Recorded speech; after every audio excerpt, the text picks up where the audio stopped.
खाटू श्याम जी। मौन में छुपी महिमा। महाभारत का युद्ध समाप्त हो चुका था। कुरुक्षेत्र की धरती रक्त से भीगी हुई थी। पर एक योद्धा ऐसा था जिसने पूरा युद्ध देखा, समझा और फिर भी किसी का पक्ष नहीं लिया। वह थे बर्बरीक, भीम के पौत्र और घटोत्कच के पुत्र।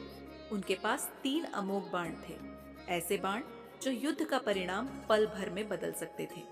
कृष्ण जानते थे कि यदि बर्बरीक युद्ध में उतरे तो युद्ध का संतुलन बिगड़ जाएगा। इसलिए उन्होंने एक ब्राह्मण का वेश धरकर बर्बरीक से दान मांगा, उनका शीश। बिना क्षण भर सोचे बर्बरीक ने अपना शीश दान कर दिया। यही पहला रहस्य था, इतनी महान शक्ति फिर भी पूर्ण समर्पण। कृष्ण ने वरदान दिया कि कलयुग में तुम श्याम के नाम से पूजे जाओगे। अनसुनी बात एक, शीश की आंखों में आज भी युद्ध जीवित है। मान्यता है कि बर्बरीक का शीश जिस पहाड़ी पर रखा गया, वहां से उसने पूरा महाभारत देखा।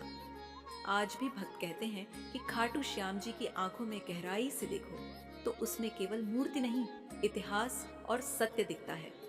वह सत्य जो जीत और हार से परे है।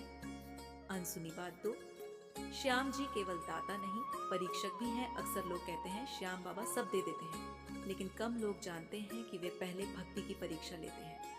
कई भक्तों के जीवन में ऐसा समय आता है जब सब कुछ रुक जाता है, काम, धन, रिश्ते। वहीं से असली भक्ति शुरू होती है। जो धैर्य रखता है वही श्याम का होता है। अनसुनी बात 3, खाटू का बुलावा अपने आप आता है। कहा जाता है कि खाटू श्याम जी के दर्शन हर किसी के भाग्य में नहीं होते। जब तक बाबा स्वयं न बुलाए तब तक यात्रा सफल नहीं होती। कितने ही लोग आखिरी समय में किसी न किसी कारण से रुक जाते हैं और कुछ बिना योजना के ही खाटू पहुंच जाते हैं। यह संयोग नहीं, आमंत्रण होता है। अनसुनी बात 4, श्याम जी हारे हुए के साथ खड़े होते हैं। कृष्ण ने उन्हें वरदान दिया था, तुम हमेशा हारने वाले के पक्ष में रहोगे।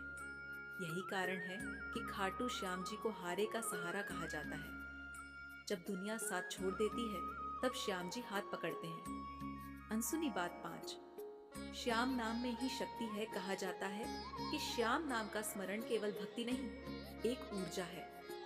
कई भक्त बताते हैं कि संकट के क्षणों में बिना कुछ मांगे केवल श्याम ते श्याम कहने से ही मन शांत हो जाता है। यह नाम नहीं, अनुभव है।